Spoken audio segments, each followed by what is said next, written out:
Hello नमस्कार साथियों, मैं अमित आप सभी का हार्दिक स्वागत करते हैं। आज आपका नेक्स्ट डे है लाभ एवं हानि, जिसे कहते हैं प्रॉफिट एंड लॉस। चलिए शुरू करते हैं अपना टॉपिक और क्वेश्चन नंबर 160 से स्टार्ट करते हैं। चिट्ठा है कि एक व्यक्ति एक मेज तथा एक कुर्सी 500 में खरीदता है। ठीक है, एक मेज खरीदता है, एक कुर्सी खरीदता है। वह मेज पर 10% की हानि तथा कुर्सी पर 10% का लाभ पर बेचता है। उसे कुल लाभ 10 रुपए का होता है। मतलब क्या क्या हुआ, एक मेज है और एक कुर्सी है। एक मेज है और कुर्सी है, कुल कितने में? 500 रुपया में। ठीक है, खरीदता है मतलब सीपी करता है। ठीक है, उसे जब ये क्या हुआ कि 10% का लाभ हुआ और 10% की हानि होने के बाद उसे 10 रुपए का लाभ हुआ। बात समझ में आ रही? तो हम परसेंटेज में पूछ सकते हैं कि कितने का लाभ होगा। अगर कह दें कि 10 रुपए का लाभ हुआ, कितने में हुआ? 500 में। क्योंकि अगर कीमत होगी तो 510 हो जाएगी ना, 510। यहां से अगर लाभ परसेंट निकालेंगे तो हम किससे निकाल लेंगे? ऐसे निकालेंगे, लाभ 10 का कितने में? 500 में, और बड़ा 100%। तो यहां से डबल जीरो काट लीजिए, 5 दूनी। यहां मतलब कुल लाभ कितना हुआ? 2%। अब समझना, हम इसे एलिगेशन के मेथड से लगाएंगे। एक मेज को 10% की हानि पर, तो एक मेज के लिए 10% हानि मतलब 10 माइनस लिख लो। ठीक है, दूसरे मेज पर 10% का लाभ तो मतलब 10% प्रॉफिट लिख लो, प्लस लगा लो, कोई दिक्कत नहीं। ठीक है, और ओवरऑल क्या हुआ उसके पास? 2% का लाभ हुआ उसे, तो 2% लिख लो। कहां पर? बीच में लिख लो। ठीक है, अब यहां से जो रेशियो आएगा वो किसका आएगा? देखो, यहां -10 में से -2 करेंगे तो कितना आएगा? -8 नहीं आएगा। वही तो कहानी है कि भाई -10 में से अगर तुम -2 घटाओगे तो कितना आएगा? -12 आएगा। ठीक है, तो मतलब 12 आएगा यहाँ पर। तो यहाँ पर घटाने से क्या आएगा? 8 आएगा। बात समझ में आई? ठीक है, तो ये किसका रेशियो आ गया? सीपी का रेशियो आ गया, मतलब क्रय मूल्य का रेशियो आ गया। किसका रेशियो? क्रय मूल्य का रेशियो आ गया। तो यहां से हम इसका बना ले, 4 दूना 8 और 4 तिहाई 12। मतलब पहले क्रय मूल्य कितना था हमारा? 500 रुपए था। ठीक है, और आपका कितना है? 3 और 2 5x। कितना है? 5x बराबर, तो कितना है? 5x के बराबर है 500। तो x बराबर क्या होगा? x बराबर होगा आपका 100। अब जिसका मूल्य पूछे उसका मूल्य आप बता सकते हो। अगर 10% के लाभ पर वाला पूछे तो इस वाले में गुणा करवा देना। ठीक है, और 10% प्रॉफिट वाले का पूछे तो इसमें गुणा करवा देना। किसका पूछ रहा है? कह रहा है तदनुसार उस कुर्सी का क्रय मूल्य कितना था। तो कुर्सी का कौन था? ये थी कुर्सी, बाद वाली कुर्सी थी ना, तो ये वाला है इसका रेशियो। तो 3x का गुणा करवा दो। 3 इंटू एक्स का मान कितना है? 100 बराबर 300 रुपए आपका करेक्ट आंसर होगा। क्या होगा? 300 रुपए आपका करेक्ट आंसर होगा। ऑप्शन नंबर ए, नोट कर लीजिए इसको। अब बताइए किसको समझ में नहीं आ रहा? 61 की कह रहा है कि एक दुकानदार 720 में 2 कुर्सी खरीदता है। मतलब पहली कुर्सी और प्लस दूसरी कुर्सी कितने में खरीदता है? 720 रुपया में खरीदता है। ठीक है, अब कह रहा है वह पहली कुर्सी 22% के लाभ पर, तो पहली कुर्सी और दूसरी कुर्सी, पहली 22% के लाभ पर। ठीक है, और दूसरी कहता है 8% की हानि पर। ठीक है, यही होता है। अब कह रहा है बाद में देखो, तथा यदि उसी पूरे सौदे में न लाभ और न हानि हुई है। मतलब हम यहाँ बीच में क्या रख सकते हैं? 0। ठीक है, हम क्या रखेंगे? बीच में 0 रखेंगे। 0 से 8 घटाएंगे तो 8 ही आएगा, 22 घटाएंगे तो 22 ही आएगा। बात खत्म है। ठीक है, ये किसका रेशियो है? सीपी का रेशियो है।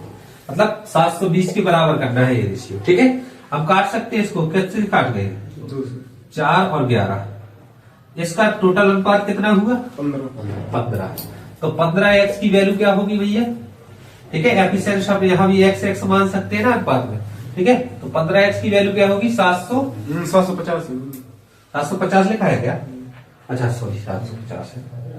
ठीक है, इसीलिए तो हम कह रहे थे 15 बना। x बराबर किसकी वैल्यू आ गई? 50 आ गई। तो सीपी का रेशियो क्या क्या आएगा?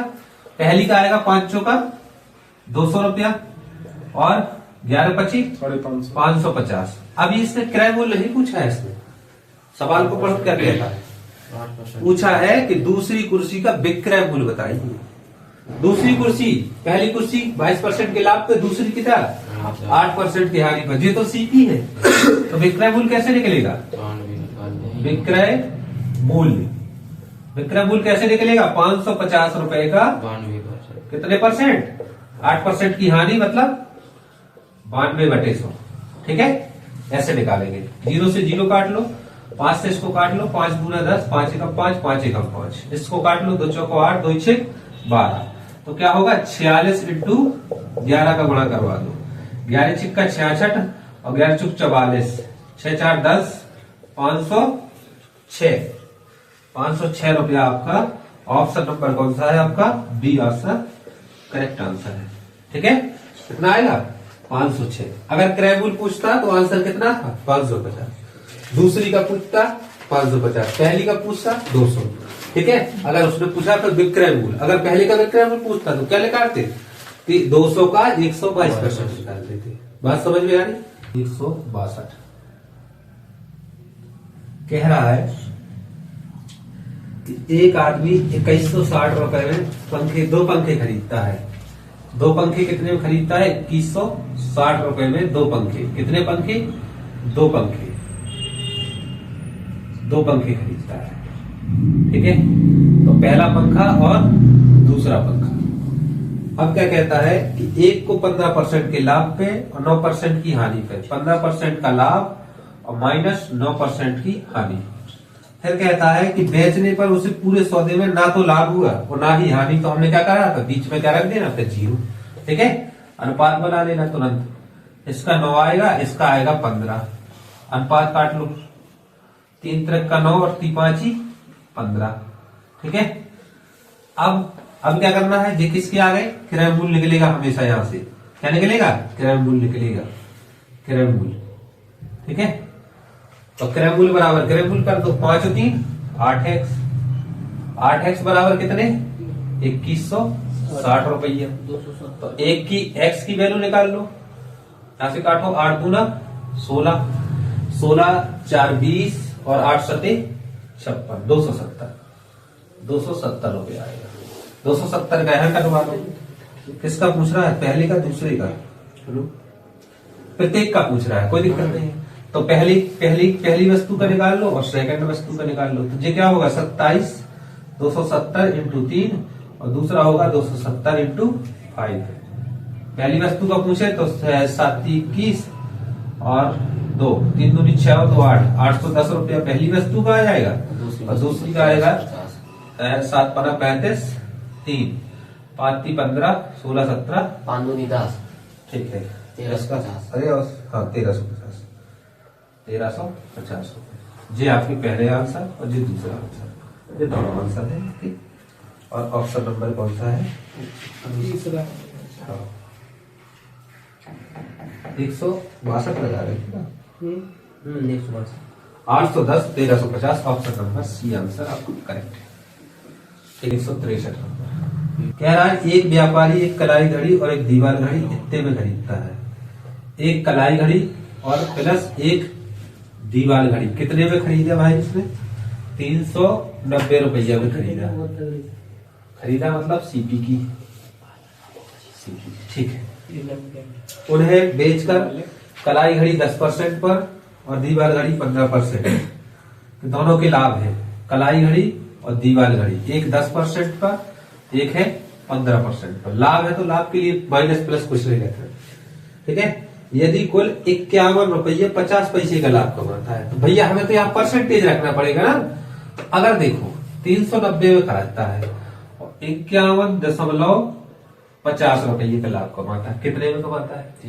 390 में। 390 और गुणे 100। अच्छा, दशमलव हटाएंगे, 100 और चिपका लें, कैंसिल कर दें इसको, कोई दिक्कत? मतलब ये क्या आएगा? मतलब हमारा आ गया 515/39% में आया है। 515/39, इसको घटाना पड़ेगा अब तुम्हें। अब घटाने के लिए मालूम है क्या है? इसके लिए तुम्हें एक अच्छा तरीका बताते हैं। देखो 39 बटे में, इसमें 39 का गुणा करवा लो, तो इसमें भी करवा लो और इसमें भी करवा लो। ये कैंसिल हो जाएगा, ठीक है, बचेगा 515। इसमें करवाओगे तो कितना बनेगा 390 रुपया, ठीक है, यही बचेगा ना।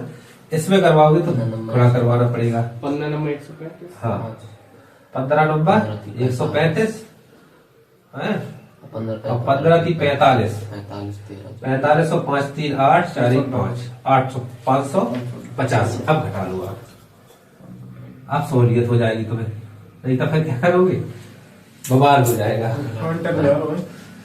हाँ अब 515 में से आपको 390 घटाने हैं, 390 घटाने हैं तो 5 आएगा, 9 2 11 आएगा, 4 125 आएगा। कितना आएगा 125। 5 का 5 11, 9 2 11, 4 3 6। अब क्या होगा 515, 585 में से 515 घटाने पड़ेंगे तो 70 आएगा। कितना आएगा 70 आएगा, ठीक है, कितना आ जाएगा 70। इतना समझ में आया कि अगर ऐसी वैल्यू हो तो हमें क्या करना है, लाभ तो हमें इतने करना है, लाभ परसेंट ही रखना पड़ेगा बीच में, क्योंकि यहाँ परसेंटेज है, यहाँ परसेंटेज, तो यहाँ भी परसेंटेज रखना।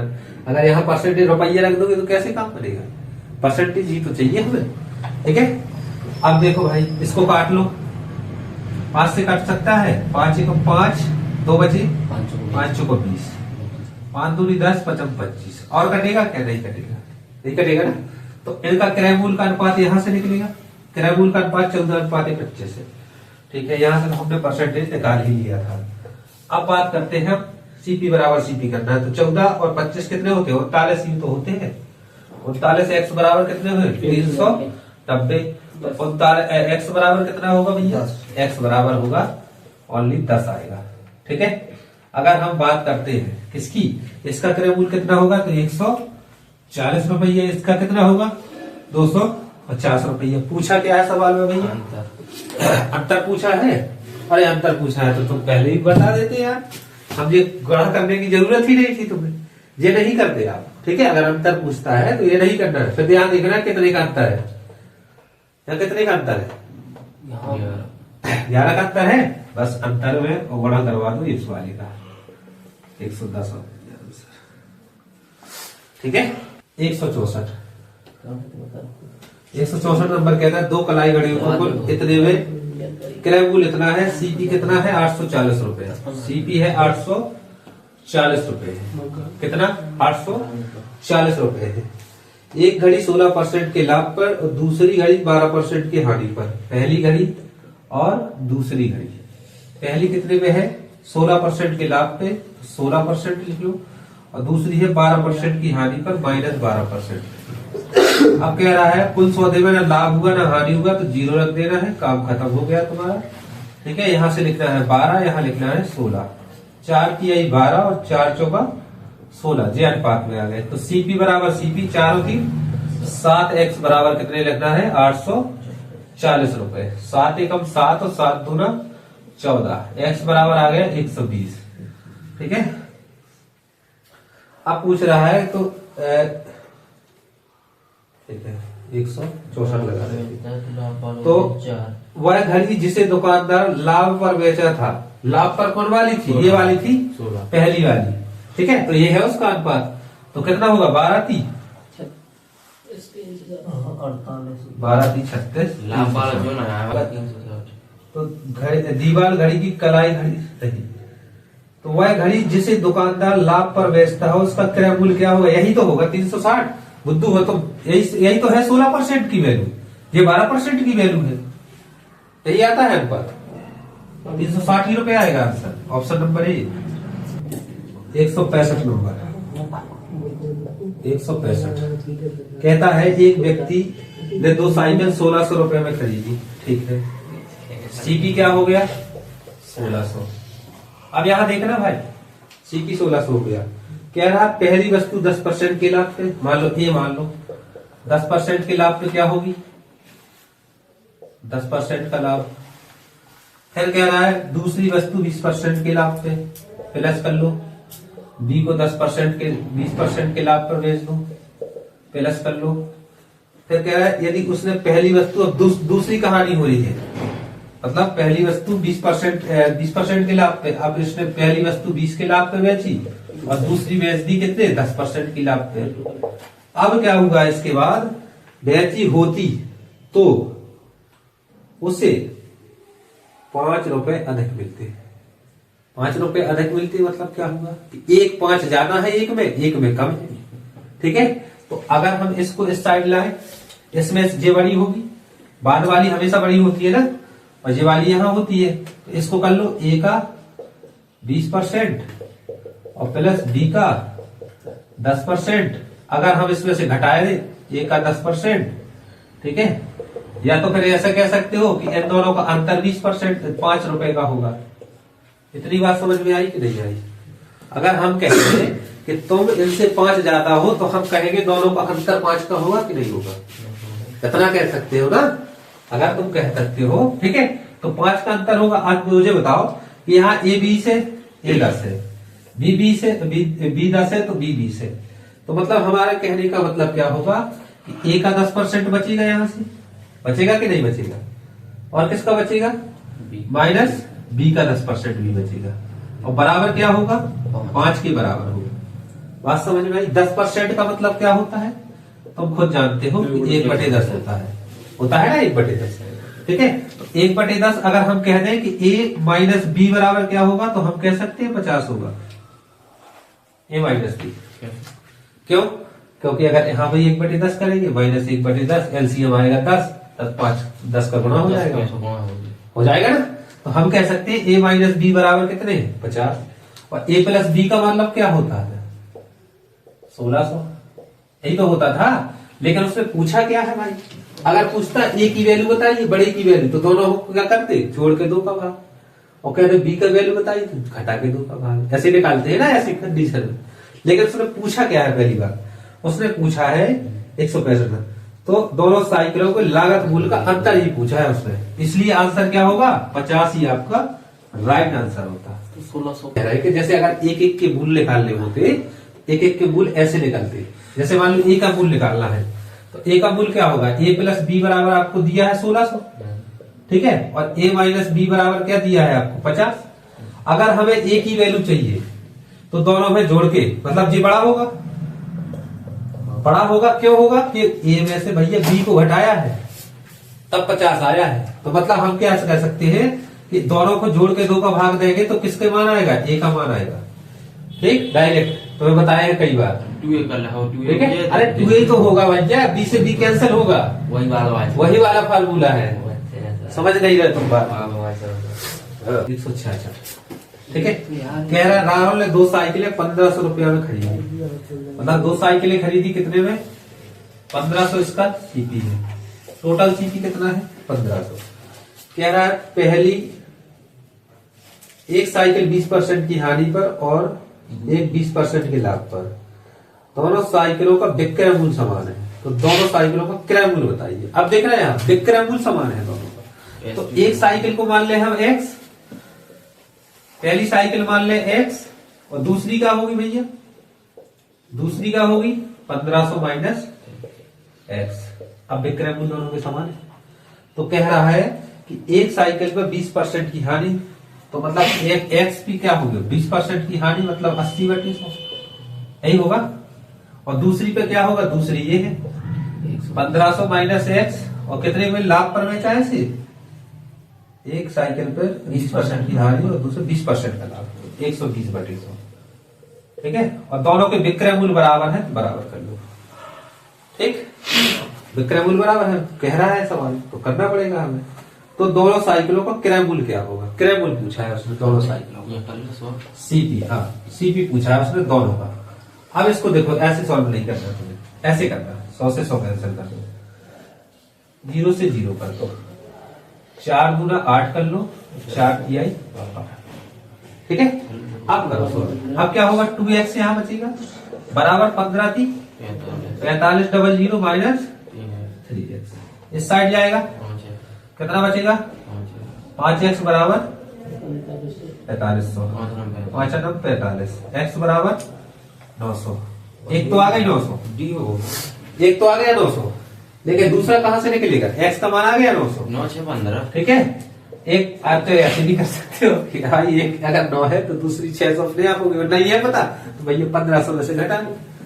ठीक है, तो दूसरी क्या होगी 600, एक का सीपीजे आ गया, दूसरी का सीपीजे आ गया, CP1 CP2, तो 900 और 600 तो 9 आंसर है। कह रहा है एक व्यापारी ने 19,500 में 2 घोड़े खरीदे। 19,500 रुपया में क्या खरीदे, 2 घोड़े खरीदे। ठीक है, 19,500 में दो घोड़े खरीदी। एक घोड़े को 20% की हानि पर, दूसरे घोड़े को 15% के लाभ पर, यदि प्रत्येक घोड़े का विक्रय मूल्य एक समान हो। वही सवाल है, तो पहले घोड़े का पहले घोड़े का मानो रुपया कितना x, और दूसरे का क्या मानोगे, दूसरे का मानोगे 15 व 19,500 माइनस x मानोगे। ठीक है, अब विक्रय मूल्य समान करना है दोनों को, कोई दिक्कत नहीं है। पहले को x पे बेचा, दूसरे को 19 माइनस x पे बेचा। पहले कह रहा 20% की हानि पर, x का 20% हानि कितनी होती है 80/100, बराबर कर लो।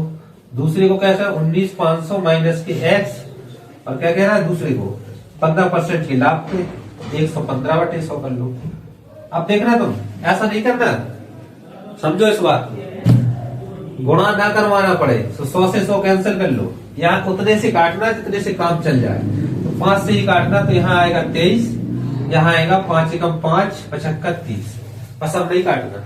अब तुम्हें क्या करवाना पड़ेगा 195 23 का गुणा करवाना पड़ेगा, तो यहाँ तो आएगा 16x बराबर 195 13 को गुणा 23 का गुणा करवाए कितना आएगा, कितना आएगा इसका गुणा, कितना आया ये गुणा हाँ। इसको 44,850 एक जीरो 44 850 गुणा क्या कर रहे गुरु जी, ऐसे एक सीधे जीरो काट दो। एक जीरो लगाओ। ऐसा कर लो, गुणा ना करवाओ, सीधे बता उड़ा रहे दो इसे। शॉर्टकट बता रहे तुम्हें। इतना तो लिख सकते हो तुम, इसको ऐसे लिख सकते हो ना, गुणा कैसे? इंटू 23 माइनस के 23x। देखो ऐसे लिख सकते हो तुम, इसको उड़ा दीजिए। इतना तो लिख सकते हो, गुणा ही को लिखा है। अब 23 इस साइड आएगा कितना बनेगा 39 39 बन जाएगा। यहाँ देखो 39x बराबर 195 00 इंटू 23। अब यहाँ देखो 13 से काटो, 13 थी 39, ठीक है, यहाँ से काटो 13 से, 13 एकम 13 कितने बचे 13 पना 65, ठीक है। अब 3 से काट लो, 3 5 15, कितने बचे 500, और 23 पंजे कितने होते हैं 115 होते हैं, 115 और 000 बचे। तुमने तो गुणा कर दो। अरे गुणा नहीं करना था 180। अब समझना इस बारे सवाल, कह रहा है एक व्यापारी कृष्णा के पास 12 संतरे हैं। इस सवाल को समझो, कृष्णा के पास 12 संतरे हैं। कृष्णा के पास कितने संतरे हैं 12 संतरे हैं, 12 संतरे। सोल नहीं करो, ठीक है। कितने संतरे हैं 12। कह रहा है एक्स को 10% के लाभ पर बेचता है और शेष को 10% की हानि पर बेचता है। अरे 10% का लाभ होता है तो कितना होता है 1 और 2, 10% का लाभ मतलब 10%, और कह रहा है दूसरे को 10% की हानि पर मतलब 10% लॉस पर माइनस कर लो, और कुल सौदे में क्या होगा 5% का लाभ होगा। अनुपात निकाल लीजिए, यहाँ कितना बचेगा 5, यहाँ कितना बनेगा 15, तो अनुपात क्या बनेगा 3:1। सीपी बराबर सीपी कर दो, सीपी क्या हो 3 और 1 4, 4x बराबर 12 संतरे, x बराबर कितने संतरे 3 संतरे। किसका पूछा है एक्स की वैल्यू तो x की वैल्यू भैया कौन सी थी, x की वैल्यू कौन थी, पहली वाली थी, यही वाली थी ना 10% के लाभ, तो यही थी 3 तरह का 9 आ जाएगी, ठीक है। x का मान हो 9, ये आपका आंसर है। और 169। आप समझना इस सवाल को समझना अच्छे से, इस सवाल को, ये सवाल बहुत अच्छा है। कह रहा ABCD के पास 60 रुपये कीमत के हैं, मतलब A plus B plus C plus D सबके पास कितने हैं 60, कुल मिला के 60 रुपये। आप समझना बात को। अब कह रहा है कि एक उपहार खरीदा, उसके लिए ए ने दूसरों की आधी, दूसरों की आधी का मतलब क्या हुआ कि ए ने इतने रुपए दिए हैं कि दूसरे मतलब कौन कौन लोग बचे बी सी डी बचे, तो B plus C plus D के आधे रुपए दिए किसने ए ने दिए, ठीक है। अगर हम कह दें तो इसका मतलब क्या हुआ कि 60 में से माइनस ए कर दो और 2 का भाग लगा दो तो ए की वैल्यू आ जाएगी।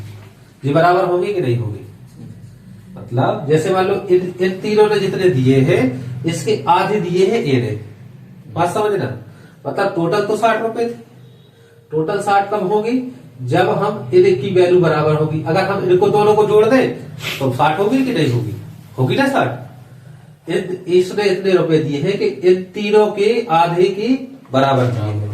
अगर हम डायरेक्ट इसकी जगह पर हम ये भी तो लिख सकते हैं कि 60 में से अगर एक को घटा दो तो आधो कर दो तो एक आ जाएगा। तो मतलब हमारे कहने का मतलब है कि अब हम इसकी जगह पर ये दोनों बराबर है, जे इसके बराबर है, जे इसके बराबर है, तो हम इसकी जगह पर ये लिख सकते हैं कि मतलब ए बराबर होगा 60 माइनस ए बाई 2 के। होगा कि नहीं होगा? इसकी जगह पर हम ये भी तो रख सकते हैं क्योंकि ये भी तो बराबर है। ठीक है, तो यहां से इसका गुणा करो तो क्या होगा 2a, क्या होगा 2a बराबर 60 माइनस ए इस साइड आ जाए तो क्या होगा 3a बराबर 60। ए की वैल्यू कितनी आ गई? 30।